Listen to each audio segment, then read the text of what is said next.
देखो इस पे क्या लिखा हुआ है, right the equivalent fraction of the following fraction.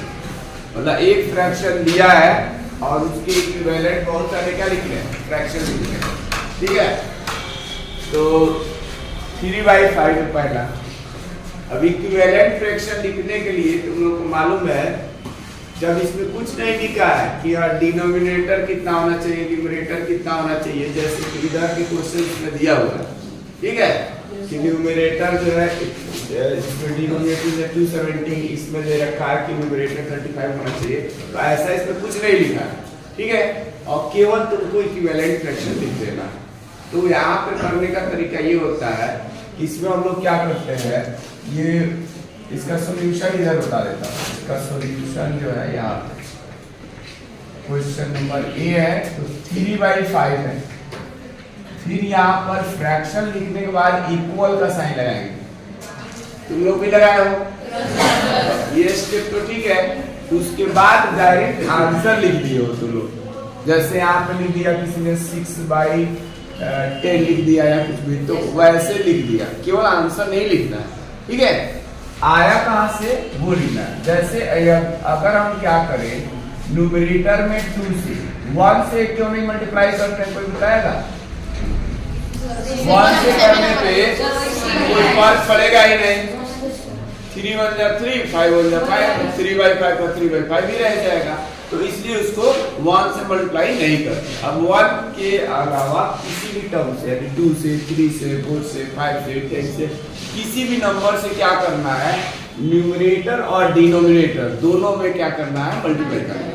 ठीक है, तो हम यहाँ पे 2 से मल्टीप्लाई कर लिए। मान लो 3 फ्रैक्शन लिखते हैं, 2 से कर लिया, तो 3 2 जा कितना जाएगा 6, और इसमें 2 से करेंगे तो ये पहला तुम्हारा जो है इक्विवेलेंट फ्रैक्शन आ गया। फिर अगर सेकंड लिखना है तो यहाँ पर ही इक्वल लगा के लिख सकते हो, या फिर 3/5 भी कर सकते हो। तो हम यहीं पे इक्वल लगा के लिख देते हैं। अभी 2 से मल्टीप्लाई किया था, अब इसमें हम क्या कर रहे हैं, 3 से कर देते हैं। न्यूमरेटर डिनोमिनेटर में 3 से मल्टीप्लाई, तो ये 9 कितना 50। ये दूसरा हमारे पास इक्विवेलेंट फ्रैक्शन है। समझ में आ रहा है? ये मल्टीप्लाई करके दिखाना भी।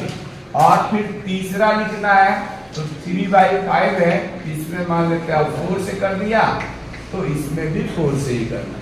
सेम डिजिट से, सेम नंबर से ऊपर नीचे मल्टीप्लाई होगा, तो ये आ जाएगा कितना 12, और ये कितना आएगा 20।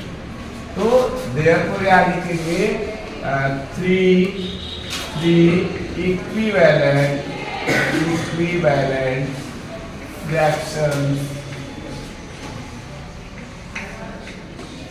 of 3/5 R के बाद जो आया है वो आंसर लिखेंगे। 6/10 हो गया, 9/50 एंड 12/12।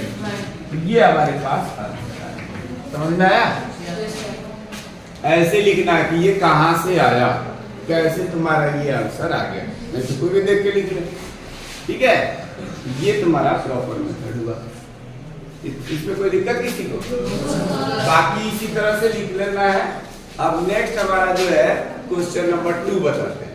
ठीक है, क्वेश्चन नंबर 2 कैसे होगा उसमें दिया हुआ है। सेकंड का देखो, इसमें क्या लिखा है, right the equivalent fraction of 24/90 whose denominator is 270। Second question में इसमें फ्रैक्शन है कितना 24/90। ठीक है, और उसमें लिखा हुआ है, क्वेश्चन नंबर 2 का सॉल्यूशन हम लोग कर रहे हैं, ये है 24/90। ठीक है, और इसमें ये लिखा हुआ है कि डिनोमिनेटर इज 270, डिनोमिनेटर 270 होना चाहिए। तो डिनोमिनेटर यहाँ पे 270 कैसे आएगा, इससे वो 3 आया कहाँ से? हाँ, जब हम लोगों ने 270 जो दिया हुआ था ना, 270 डिनोमिनेटर 270, तो इस डिनोमिनेटर से जब डिवाइड करेंगे ना, तो ये 3 टाइम्स आ रहा है, तो ये 3 आने की वजह से ही हम क्या करेंगे, इस 90 में 3 से, और जब इसमें डिनोमिनेटर में 3 से करेंगे तो जो न्यूमरेटर है उसमें भी किससे मल्टीप्लाई करेंगे, 3 से करेंगे। तो ये कितना हो जाएगा, ये 270 और ये कितना आ जाएगा। तब ये एक बच्चे ने ऐसे किया तो है, लेकिन उसने इसको नहीं लिखा, वो डायरेक्ट लिख दिया 24 into 3 और डिवाइडेड बाय 90 into 3। जबकि तुम्हें ये भी लिखना है किस फ्रैक्शन को किसके इक्विवेलेंट कर रहे हैं, तो उस फ्रैक्शन को पहले लिखना है और उसके बाद क्या करना है, तब वहां जिस नंबर से या जिससे मल्टीप्लाई डिवाइड कर रहे हो तो उसको भी लिखना है। ठीक है, ये भी लिखा जाएगा। और इधर 3 से मल्टीप्लाई किए तब जाकर हमारा 270 है, तो ये भी।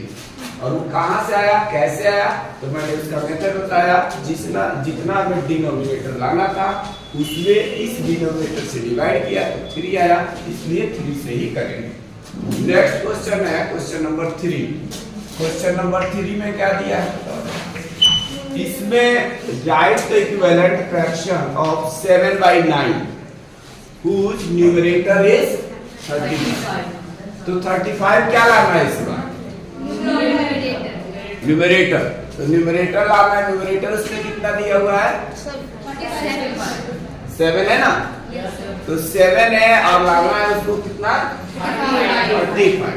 तो 35 में 7 से डिवाइड करेंगे, क्या करेंगे, 7 से डिवाइड करेंगे 35 में, तो कितना आ जाएगा 5। यानी इसमें हमें करना क्या होगा, न्यूमरेटर और डिनोमिनेटर में 5 से मल्टीप्लाई करना होगा। तो तीसरे काम लिखेंगे 7/9 तो लिखा ही जाएगा, और क्योंकि यहाँ न्यूमरेटर 35 लाना है तो 5 से करना होगा, तो इसमें भी 5 से ही करेंगे। और वो कितना आ जाएगा बताओ जरा, ये हो जाएगा 35 और ये कितना आ जाएगा, तो ये आ जाएगा। समझ में आया?